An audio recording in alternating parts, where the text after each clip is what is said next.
Assalamualaikum warahmatullahi wabarakatuh. Halo guys, welcome my channel Nairat Bab. Selamat datang di channel Nairat Bab. Jangan lupa like, comment, dan subscribe biar aku semangat terus bikin konten berikutnya. Oke guys, di video kali ini aku akan bahas 5 fakta tentang sudut pandang keperawanan di Indonesia. Fakta loh ya guys, aku akan share beberapa informasi yang mungkin bisa membantu kamu untuk meningkatkan rasa percaya diri kamu setelah apa yang telah kamu lalui. Nah, itu kan masa lalu. Sekarang kita bahas untuk menata masa depan kamu ya. Oke, yang pertama adalah ini fakta pertama dikutip dari kompas.com. Penghapusan tes keperawanan sudah efektif berlaku. Sudah diberlakukan untuk seluruh matra darat, laut, dan udara. Nah, ini dari informasi kepada awak media di Markas Besar TNI Jakarta pada hari Rabu 13 Maret 2022. Nah guys, jadi Panglima TNI Jenderal Andika Perkasa sudah menyatakan bahwa kondisi keperawanan wanita itu tidak mempengaruhi kinerja, baik itu kinerja perempuan maupun saat dia latihan dan setelah dia bekerja, maupun ketika ia akan mengikuti seleksi masuk ke TNI. Jadi sudah dihapuskan ya tes keperawanan khususnya bagi perempuan yang akan masuk ke Tentara Nasional Indonesia atau TNI. Nah, kenapa sih kebijakan ini tuh digalakan oleh Pak Andika ya selaku Panglima TNI? Jadi gini guys, kebijakan penghapusan tes perawan itu menurutnya memberikan prinsip hak asasi manusia atau HAM yang sama bagi wanita yang sudah atau pernah melakukan atau yang mungkin dia punya kesalahan di masa lalu, baik disengaja maupun tidak disengaja. Di garis bawahi ya guys, ketidakperawanan baik disengaja maupun tidak disengaja, baik itu kecelakaan maupun kehilafan. Ya, good news, tapi buat kamu jangan melakukan atau mengulangi kebodohan yang sama ya. Oke, next yang kedua adalah faktanya dari salah satu skripsi. Ini aku dapat dari internet ya guys. Nanti aku kasih URL linknya di descriptionnya. Konstruksi realitas keperawanan pada wanita no virgin. Ini skripsi dari Emma Masriah. Nah, jadi deskripsi ini tuh kan panjang banget. Yang aku ambil tarik kesimpulannya ada salah satu wawancara dia bersama dokter. Dan ini menjadi benang merah yang aku bahas ya di video ini. Jadi dia menanyakan ya Emma ini dalam skripsinya tentang realitas keperawanan pada wanita no virgin atau tidak perawan. Jadi dalam medis bagaimana keperawanan itu? Nah, ini sudut pandang medis sendiri bagaimana keperawanan itu. Jadi dijawablah sama dokternya. Dokter tidak mengenal istilah keperawanan. Dalam ilmu kedokteran tidak ada diagnosis perawan atau tidak.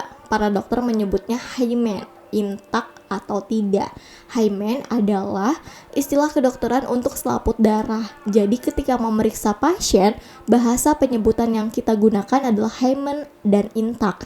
Intak adalah utuh atau tidak utuh. Dalam ilmu kedokteran tidak bisa melihat keperawanan dari selaput darah yang robek. Dan ketika selaput darah tidak utuh bukan berarti dia tidak perawan. Bisa jadi seseorang perempuan hymennya robek karena hal-hal di luar hubungan seks, yaitu pertama, dikarenakan kecelakaan fisik, misalnya jika perempuan tersebut sering melakukan aktivitas fisik yang lumayan berat seperti olahraga yang banyak mengandalkan tendangan-tendangan. Nah guys, jadi bisa kita simpulkan sebagai dokter tidak pernah menulis analisa pasien ini virgin atau gak virgin. Jadi di dunia medis itu dalam wawancaranya deskripsinya Emma ini tidak benar-benar didiagnosis kamu gak perawan, ini perawan. Jadi berdasar pada hymennya seseorang. Jadi bisa disimpulkan keperawanan itu adalah kejujuran.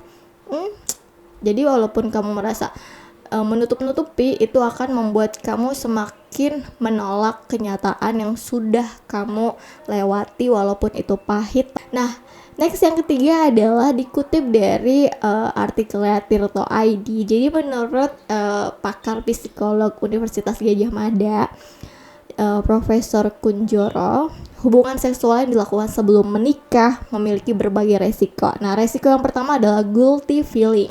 Jika dia masih memegang nilai-nilai agama yang kuat, maka akan timbul guilty feeling dan merasa sangat berdosa. Jadi seperti dihantui rasa bersalah. Jadi terus dibayang-bayangi gitu loh. Jadi merasa kayak hidupnya itu nggak tenang. Yang kedua itu adalah ketergantungan secara emosional dan seksual. Jadi secara emosional kamu membuat suatu kenangan yang susah dilupakan dengan seseorang. Walaupun hubungannya sudah berakhir, tapi kenangan itu membekas di hati kamu. Itu secara emosional, tapi secara seksual seperti kamu membutuhkan. Jadi kamu membutuhkan berbagai macam hormon atau reaksi tubuh kamu ketika kamu kehilangan itu. Kamu seperti kehilangan sesuatu yang menurut kamu, aku butuh nih, aku rindu nih sama situasi itu. Nah, itu yang akan membuat kamu ketergantungan secara seksual.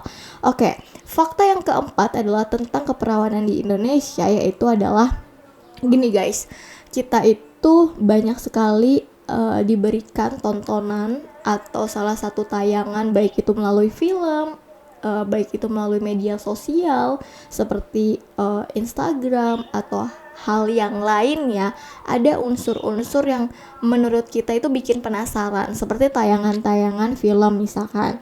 Kita tuh bener-bener ngebuat kita jadi berbunga-bunga, tontonan-tontonan yang romance ya, seperti kayak kita ngelihat dua orang yang mungkin menjalani pacaran tapi dia bener-bener salah satu pasangan yang romantis. Nah, kita tuh ikut penasaran dan ingin merasakan dan menjalani hubungan romantis walaupun tidak ada komitmen menikah.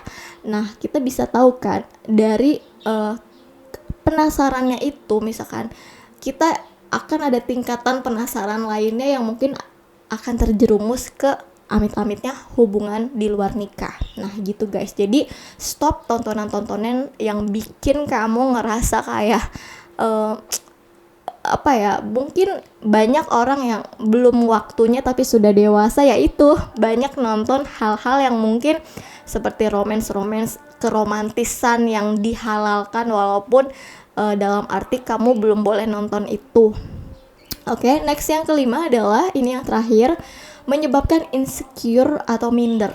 Jadi gini guys, beberapa tahun kemarin tuh aku bahas kan, itu ada DM atau menceritakan dia insecure, dia minder, dia nggak tahu harus ngapain.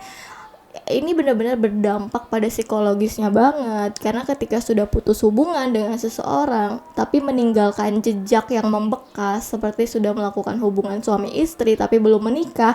Nah, ini yang harus kamu garis bawahi guys. Kamu menjadi insecure dan ngerasa diri kamu tidak berharga. Ada orang yang menutup diri, benar-benar belajar untuk memperbaiki. Ada orang yang justru ya udahlah, udah kecemplung, ya udah terlanjur, udah kotor misalkan. Nah, kamu jangan ngerasa diri kamu itu minder, atau kebalikannya, kamu ngerasa kayak ya udahlah udah kotor mau diapain lagi. Justru yang kamu pahami itu adalah kamu menerima kejadian itu, jadikan pelajaran.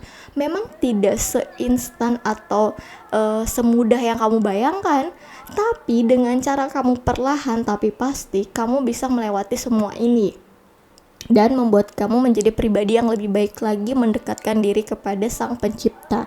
Dengan apa yang telah kamu lakukan, itu membuat kamu lebih berhati-hati dalam memilih pasangan dan bergaul. Artinya, kamu harus bisa membandingkan diri kamu dengan kejadian-kejadian atau hal-hal yang paling buruk sekalipun. Misalkan kamu sudah melakukan itu, alhamdulillahnya kamu gak sampai hamil. Atau misalkan alhamdulillahnya kamu gak sampai terjadi sesuatu yang mengancam nyawa kamu. Nah, kamu harus benar-benar untuk merefleksikan atau melihat kejadian kamu tuh gak separah orang. Jadi kamu harus tetap bersyukur dan memulai segala sesuatunya dengan lembaran baru, dengan semangat baru. Jadi memang harus ada beberapa tahapan yang kamu lewati, baik itu sedih, senang, kesel, merasa bodoh, merasa tidak berharga gitu ya. Nah, itu adalah tahapan-tahapan untuk nanti kamu sembuh. Jadi kamu terima aja rasa-rasa itu, perasaan-perasaan itu kamu terima. Nah, setelah itu kamu akan menjadi lebih baik dengan apa yang kamu pilih. Jadi pilih untuk menjadi baik dan belajar. Nah, kalau kamu pengen tahu tips dan bagaimana untuk cara kamu biar nggak insecure lagi, biar kamu nggak minder, kamu bisa nonton video aku yang nanti aku terterakan di description di bawah ini. Oke guys, thank you so much udah nonton video ini. Jangan lupa like, comment, dan subscribe. Makasih banyak. Jangan lupa selalu bahagia ya, dan selalu bersyukur. Wassalamualaikum warahmatullahi wabarakatuh. Bye bye.